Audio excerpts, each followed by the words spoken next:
শুধু তোমার কৃষ্ণ, আমি শুধু তোমার। কোথায় ভেসে চলেছি নিজে আজ জানি না। ভালোবাসা মিছে নয়, অভিনয়। মৃত্যুটা বেমক্কা হয়েছে, 42 তো যাবার বয়স নয়। বেরিয়ে এলাম জল থেকে, শরীর তুলেছে অবশ্য অন্যরা। 2018 সালে একটি ছোট গল্পে এই লাইনগুলো লিখেছিলেন টালিউড অভিনেতা রাহুল অরুণোদয় বন্দ্যোপাধ্যায়। ঠিক 8 বছর পর 2026-এ এসে সেই নিজের লেখা গল্পের ভেতরেই যেন ঢুকে পড়লেন তিনি। 42 বছর বয়সেই পৃথিবী থেকে বিদায় নিলেন, আর মৃত্যুটাও হলো সেই পানিতে ডুবেই।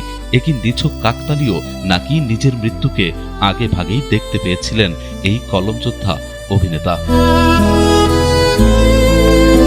সোমবার সকালে যখন তমলুক থেকে রাহুলের নিথর দেহ বিজয়গড়ের বাড়িতে পৌঁছালো, তখন থমকে গিয়েছিল গোটা পাড়া। যে মানুষটা শব্দের জাদুতে জীবনকে সহজ করে তুলতেন, আজ তার অনুরাগীরাই পাথরের মতো স্তব্ধ। প্রিয় বাবিনকে শেষ দেখা দেখতে রাস্তার দুপাশে ঠায় দাঁড়িয়ে হাজারো মানুষ। আবির চট্টোপাধ্যায় থেকে শুরু করে রূপম ইসলাম। বন্ধুকে শেষ বিদায় জানাতে গিয়ে চোখের জল ধরে রাখতে পারলেন না কেউই। এই মৃত্যুর ট্র্যাজেডি যেন শুরু হয়েছিল 1 বছর আগেই। রাহুলের সবচেয়ে জনপ্রিয় গান প্রিয়ারের গায়ক জুবিন গার্গ গত বছর পানিতে ডুবেই মারা যান। যে গানটি ভালোবাসা শিখিয়েছিল, আজ সেই গানের গায়ক আর নায়ক দুজনকেই কেড়ে নিল এক অমোঘ জলরাশি। ভক্তদের মনে আজ একটাই প্রশ্ন, তবে কি এই গানটি ছিল কোনো এক অশুভ পরিণতির সংকেত? শোকের পাশাপাশি রাহুলের মৃত্যুকে ঘিরে দানা বাঁধছে হাজারো প্রশ্ন।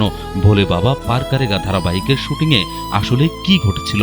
নির্মাতারা বলছেন জলে কোনো শট ছিল না, অথচ সহ অভিনেত্রী শ্বেতা মিশ্র দাবি করেছেন নৌকায় শুট করার সময় ঢেউয়ের ধাক্কায় দুজনেই পড়ে যান। স্থানীয়দের দাবি ড্রোনের টপ শট নেওয়ার সময় উল্টে যায় নৌকা। পুলিশ বলছে শুটিংয়ের কোনো অনুমতি ছিল না সেখানে। লাইফ গার্ড বা মেডিকেল টিম ছাড়াই কেন এমন ঝুঁকিপূর্ণ কাজ চলছিল?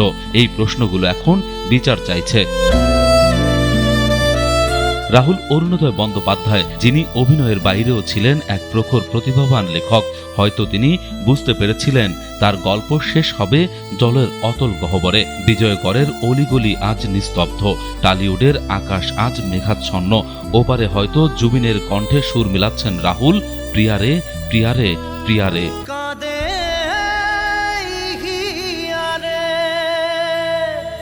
বিনোদন ডেস্ক, কালবেলা।